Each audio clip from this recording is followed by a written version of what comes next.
tidur lampu dek jemaah. Lagi cerita Ustaz membaca ayat subuh panjang badan. Itu kece apa mungkin dari awal datang panjang. Coba Pak terambik datang di rumah, pasti Pak sadar dengan aku. Kiro beliau itu Bapak Ibu terambik sekali. Kiro kamu baca ayat Alhamdulillah. Untuk Ustaz Ibrahim Imam imam yang lain mah Allah baru tibunya pintu lah rakakan orang Rasul.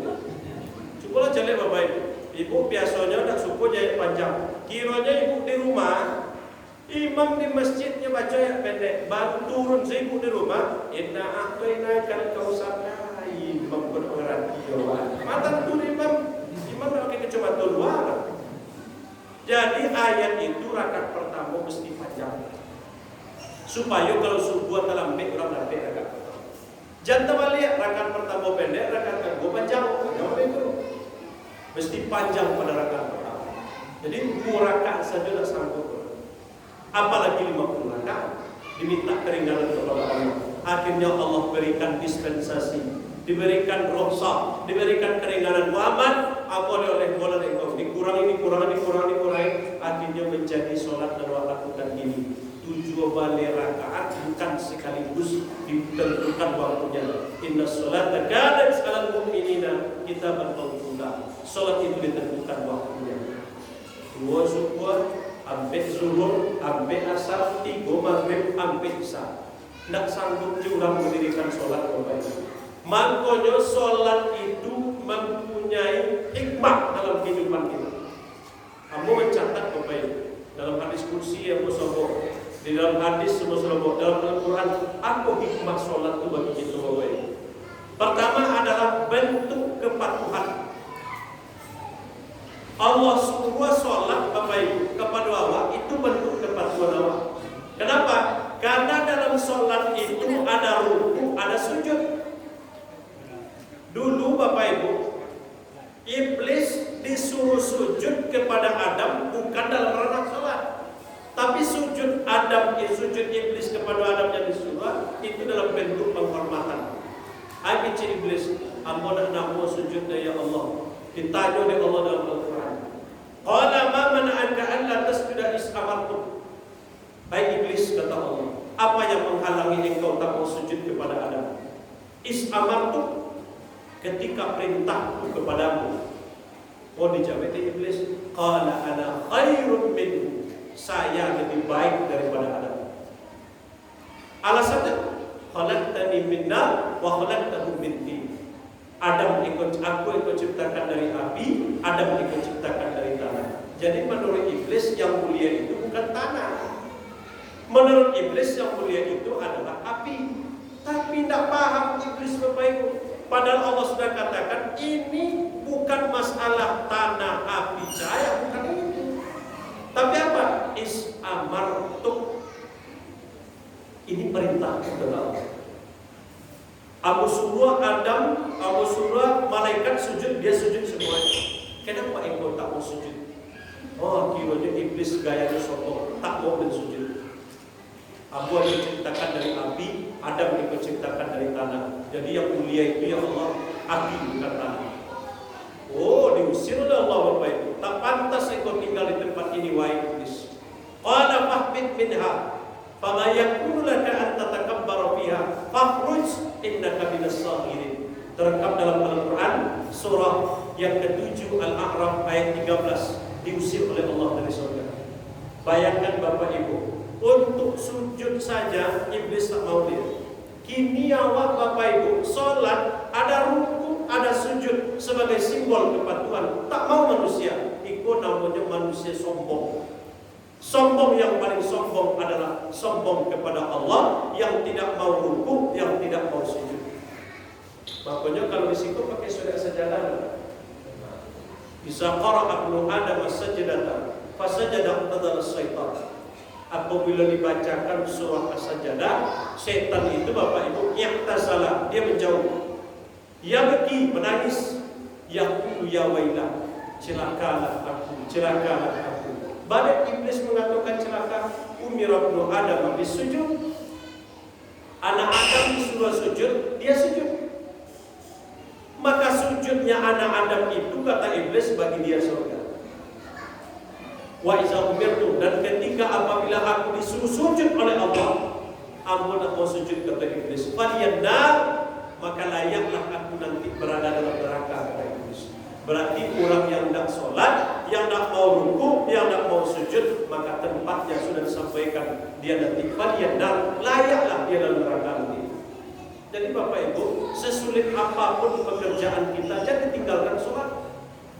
Cobalah cari Bapak Ibu, dalam keadaan taga, awak tak sanggup sholat taga? Duduk, tak sanggup duduk? Nah, pun tidak sampai kini dia ada bapak. Dulu orang lalu sholat baca dulu. Berbaring nggak gitu? Kita lalu sholat sudah. Berbaring, sudah berbaring? Menelantang selain, tak bisa menelantang, tak bisa lain menggerakkan isyarat. Apa isyarat? Jumantu saja. Allahu Akbar. Subhanallah. Jumantu saja. Karena tangan tak bisa digerakkan. Jumantu saja. Tak bisa menggarik matu lain. Johati. Masih hidupnya. Apalah kadang di masjid Jamil. Cek istrinya, Ustaz, apa ini tak bisa menggerakkan matu, tapi nya ketika disampingnya masih menggariknya badannya. Kecil Abu Pak, sholat saja Pak Johati. Kalau tak bisa Johati, mati lain. Salah puncak itu Bapak Ibu. Itu dari segi gerak mode itu taga, duduk. Kalau dalam perjalanan Allah berikan yang namanya sedekah kepada kita. Apa itu? Jamak. Nanti jamak, yang kedua jamak kosong, yang ketiga kosong. Tiku deket kawan. Jamak mengumpulkan tanpa mengurangi. Jamak kosong mengumpulkan dikurangi. Yang kosong tidak dijamak tapi dikurangi. Yakin Allah. Apa tuh sedekahnya Allah kepada hamba adalah Allah berikan keringanan dalam perjalanan. Anda kamu itu Bapak Ibu. Ayat kan dijawab kepada Allah. Makanya tegakkan sholat. Kenapa? Sholat itu adalah bentuk kepatuhan kita kepada Allah. Dan kedua, sholat itu media dialog awak dengan Allah dalam diskusi. Qasamtus salati baini wa bainal abdi nisfain.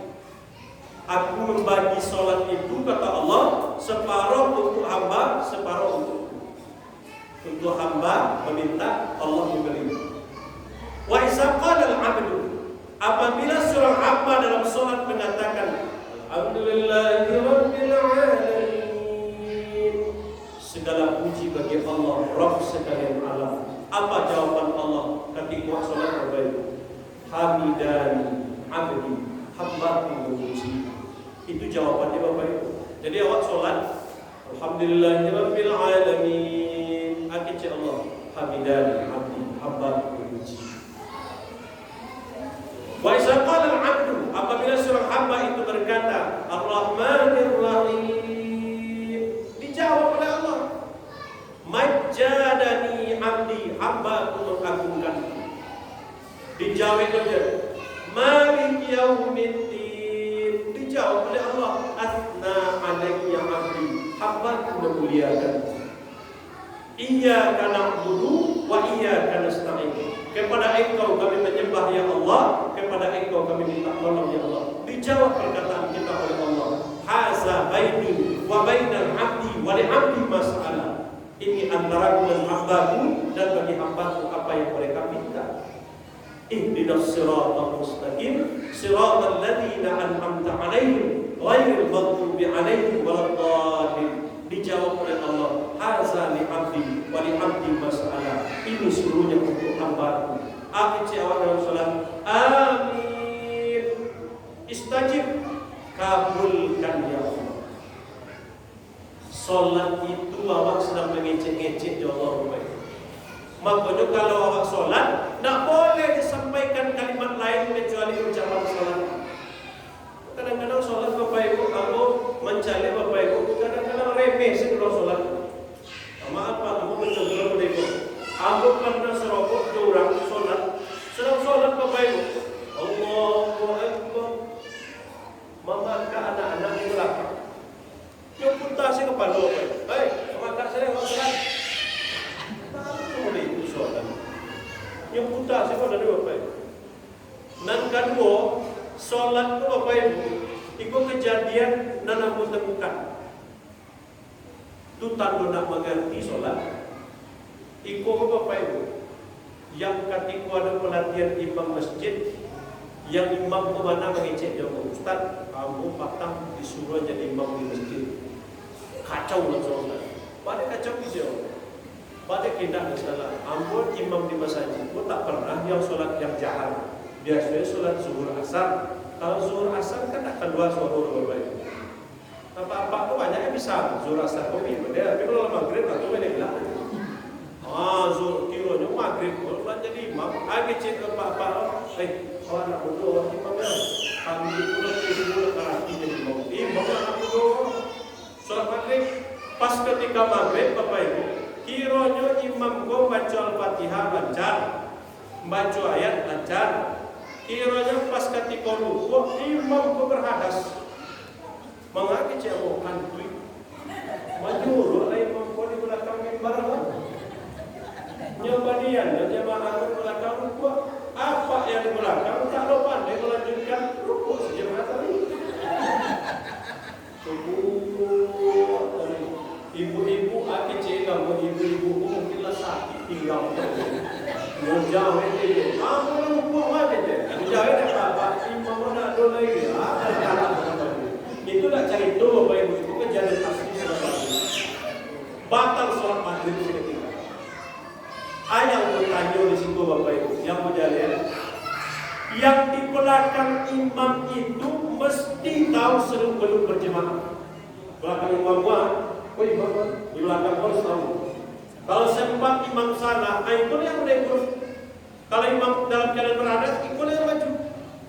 Itu jangan sampai terjadi di tempat lain Bapak Ibu. Kironya ada cerita jemaah pas tengah sholat, disuruh ada imam maju ke bokok, apa tunjuk ke bokok.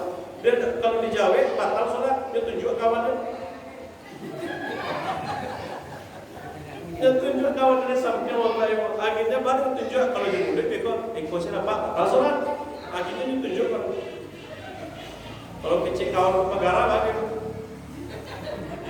Jadi sholat itu Bapak Ibu mesti ada ilmu dengan sholat itu Bapak Ibu. Tak sembarang saja. Ada sunnah yang sudah terlupakan bagi kita. Apa sunnahnya? Padu muko Bapak Ibu.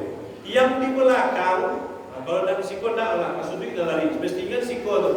Kalau yang di belakang sendiri, tarik temannya yang di depan. Misalnya awak di belakang seorang Pak, dan kawan di bungkus dulu, tarik kawan yang di bungkus ke belakang. Tapi usahakan kawan di bungkus mengerti.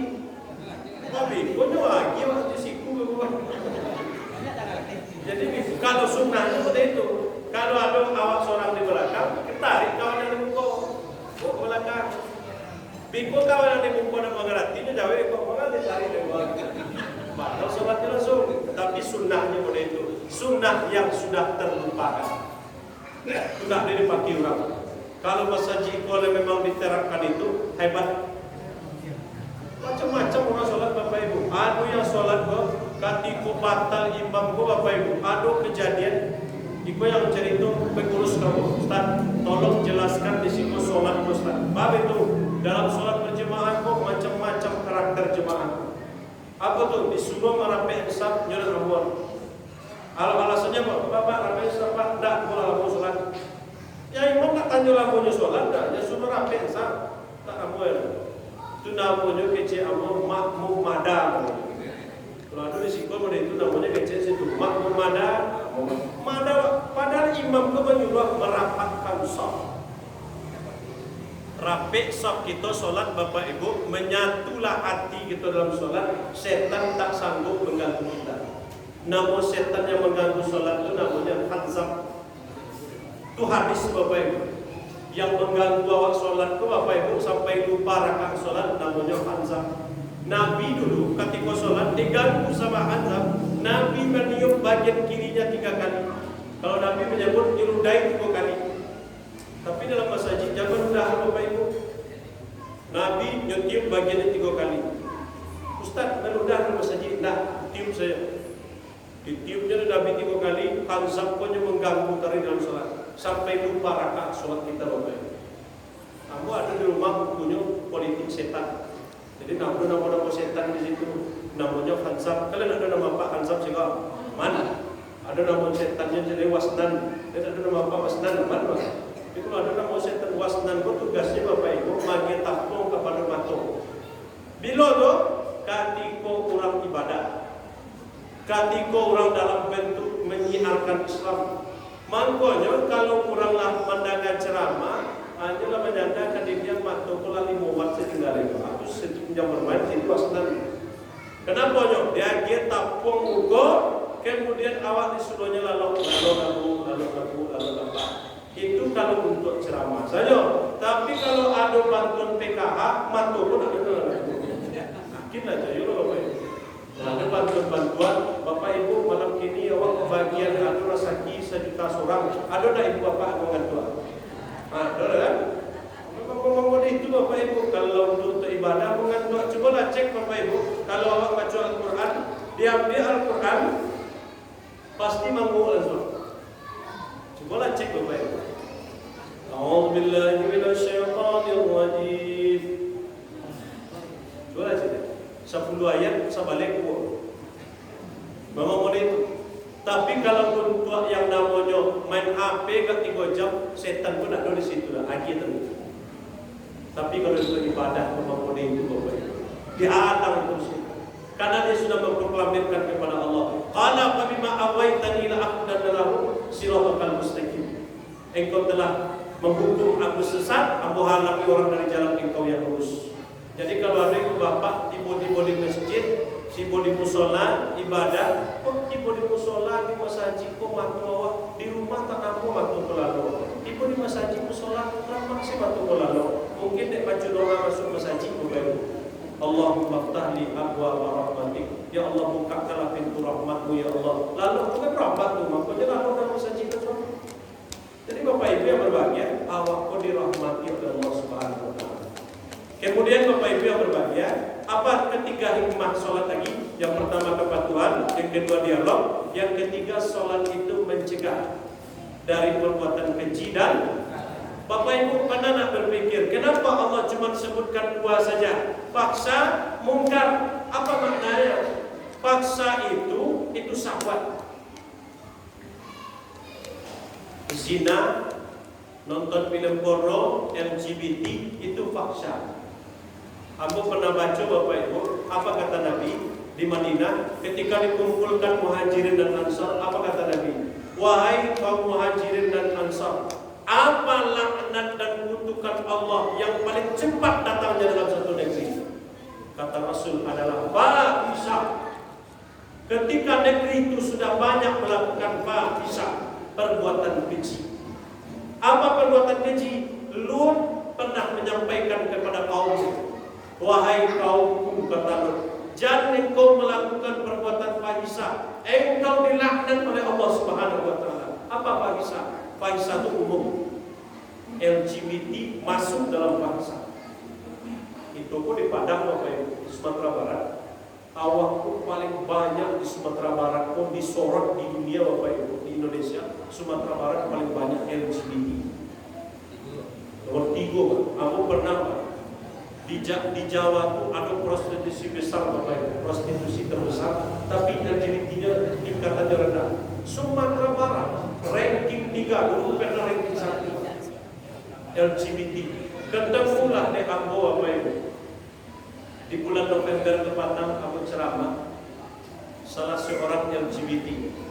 Ustaz, Ambo salah satu pelaku LGBT Ustaz yang ingin bertobat kepada Allah. Kalau kecil memang ia banyak di Padang kecil, banyak Ustaz. Dan paling banyak di media sosial di TikTok. Paling banyak. Dia akan merekrut anak-anak. Dia Ambo ya Bapak Ibu.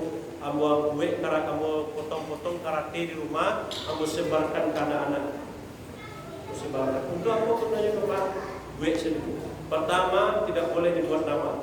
Yang kedua, tidak boleh tulisan awak bedakan. Jadi gue nama, jadi gue kelas, gue di situ. Siapa yang pernah terlibat LGBT? Ada SMP terlibat. Kalau ibu bapak jangan ngecek gini terlibat. Sampai telepon Pak Ustaz, bagaimana awak keluar dari situ Ustaz, terjebak Pak di dalam situ Ustaz, payah lepasnya kami. Bahkan perempuan yang sudah bersuami pun terjebak. Sanggup Bapak Ibu, lah punya suami masih berbuat demikian. Ikut penyakit aku lah Bapak Ibu, penyakit umat Nabi Lut. Ikut awak takbir Bapak Ibu, awak takbir kini kok dibuatnya biko model Turki kok. Turki itu Bapak Ibu selantai hitungan detik saja ribuan orang melayang nyawanya langsung. Sampai 20.000. Abu Rasul entah sampai seminggu kamu nak sampai Abu Rasul selantai. Makanya sholat itu bentengnya Bapak Ibu. Kenapa lah? Inna sholata tanha anil fahsya. Sholat itu mencegah engkau dari perbuatan LGBT. Ikut dan heran ya Pak. Inyoleh sholat tapi LGBT berarti gagal sholat yang ditegakkan. Gagal Bapak Ibu. Padahal sholat itu mencegah. Padahal kalau tidak bisa tercegah perbuatan buruk berarti sholatnya gagal. Benar sahabat bertanya, ya Rasulullah, akulah sholat sekian tahun, tapi kenapa aku tidak bisa menghilangkan sifat buruk? Kata Rasul, perbaiki wudukmu.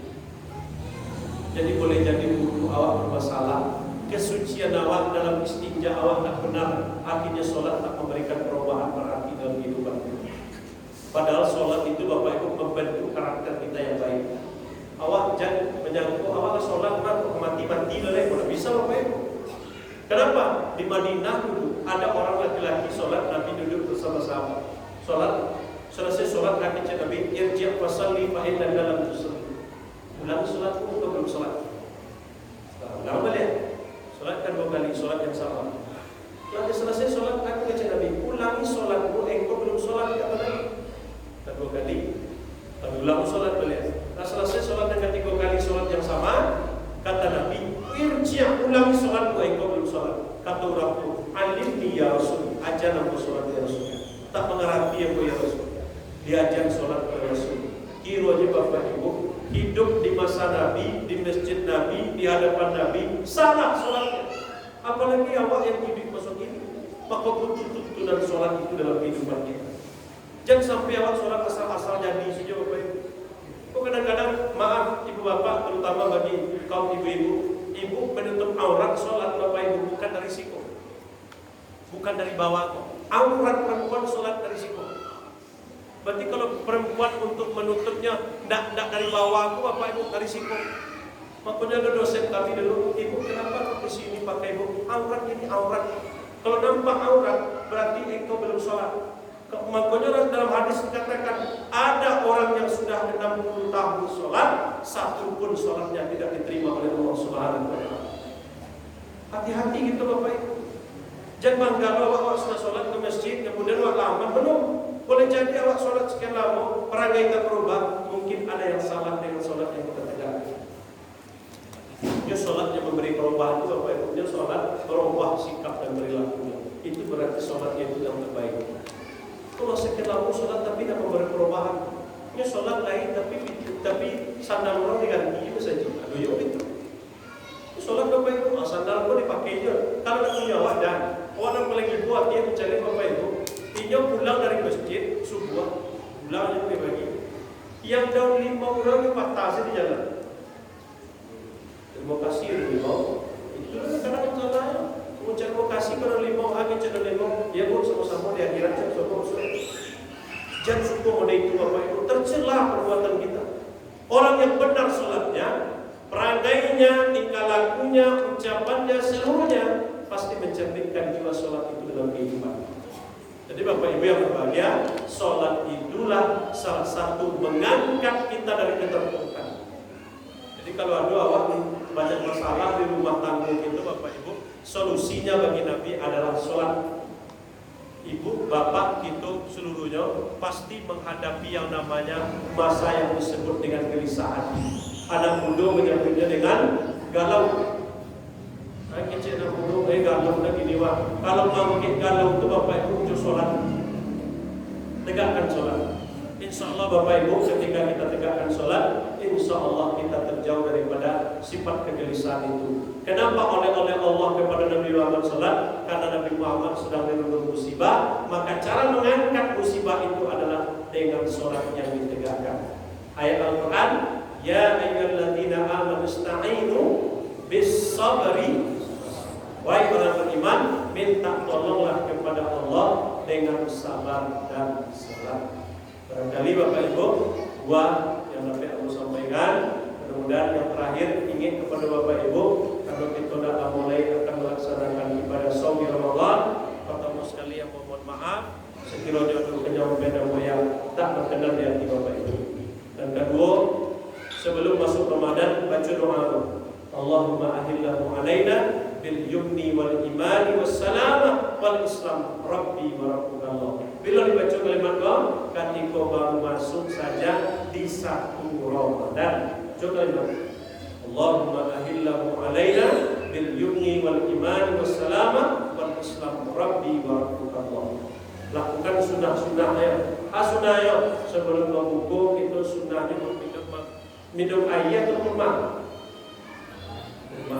Ada hadisnya, bisa aftar ahadukum falyuftir ala tamrin. Apabila berbuka salah seorang kamu, maka berbukalah dengan tamrin. Ada nama apa tamrin juga? Ada nama apa tamrin di situ artinya kurma. Kalau ibu nanti tak boleh kurma, makan sepak tamrin itu semua. Satu makan kurma. Ada tamrin itu kurma di bawah itu. Fa'ilam yajid, tak menemukan kurma, falyuftir alal ma, maka berbuka dengan air. Fa'innahu tahur, sesungguhnya air itu suci.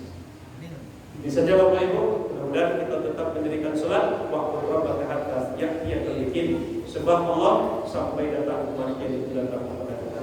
Subhanakallahumma wa bihamdika asyhadu an la ilaha illa anta astaghfiruka wa atubu ilaik. Assalamualaikum warahmatullahi wabarakatuh.